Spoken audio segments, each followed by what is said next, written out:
ज्वारी आणि बाजरीच्या तुलनेत नाचणीचा उपयोग तितकासा आपल्या जेवणात होत नाही, पण तब्येतीसाठी उत्तम अशा नाचणीचं सेवन करणं केव्हाही चांगलं. दक्षिण भारतीय खाद्यसंस्कृतीत खास करून कर्नाटकात नाचणी म्हणजे रागीचा उपयोग बऱ्यापैकी केला जातो. महाराष्ट्रात मात्र नाचणीची भाकरी आणि नाचणीचे पापड हेच प्रमुख प्रकार प्रचलित आहेत. साठवणीच्या पदार्थांमध्ये आज बनवूया पापडांचा आणखीन एक प्रकार, नाचणीचे पापड.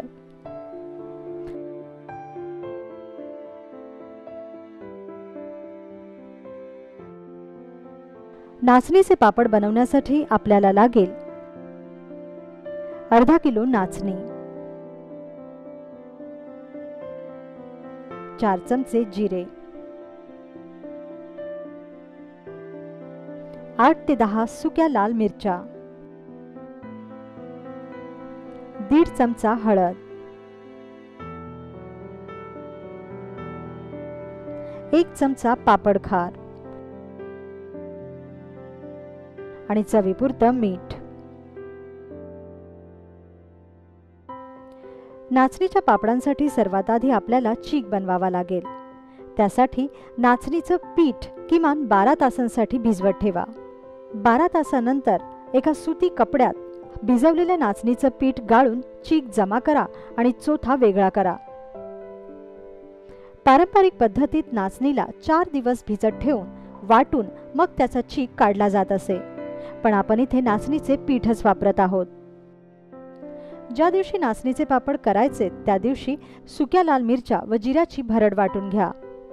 यानंतर ज्या भांड्यात नाचणीचं पीठ भिजवलंय त्यात समप्रमाणात पाणी घेऊन उकळत ठेवा. नाचणी भिजवल्यामुळे या पाण्याला जरासा पांढरा रंग येईल. पाण्याला उकळी फुटल्यावर मग मीठ व पापडखार घाला.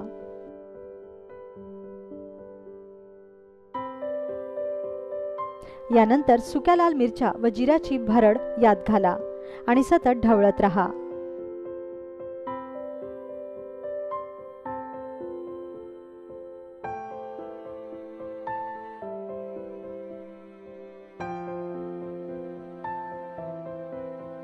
मिरचीची भरड घातल्यानंतर यात चीक घालायला सुरुवात करा. एका हाताने पाण्यात चीक ओता व दुसऱ्या हाताने चीक हलवत रहा, म्हणजे चीक खाली लागणार नाही.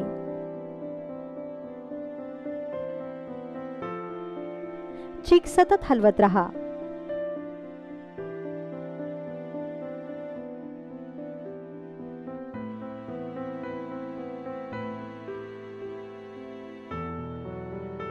यात गुठळ्या तयार होणार नाहीत याकडे बारीक लक्ष असू द्या. आता यात हळद घाला आणि चीक हलवत रहा.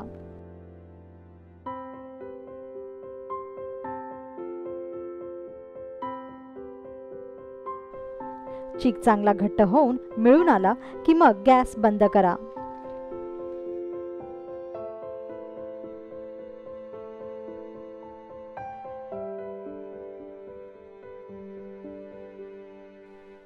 आणि चीक गरम असतानाच नाचणीच्या पापड्या टाकून घ्या.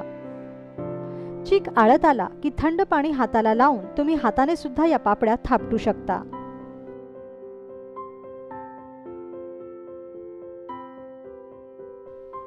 अशा प्रकारे नाचणीच्या सर्व पापड्या तयार करून घ्या.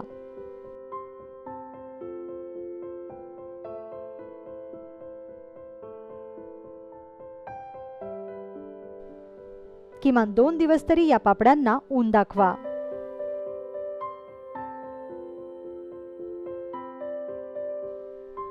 हवाबंद डब्यात भरून ठेवल्यानंतर नाचणीचे हे पापड वर्षभर सहज टिकतात.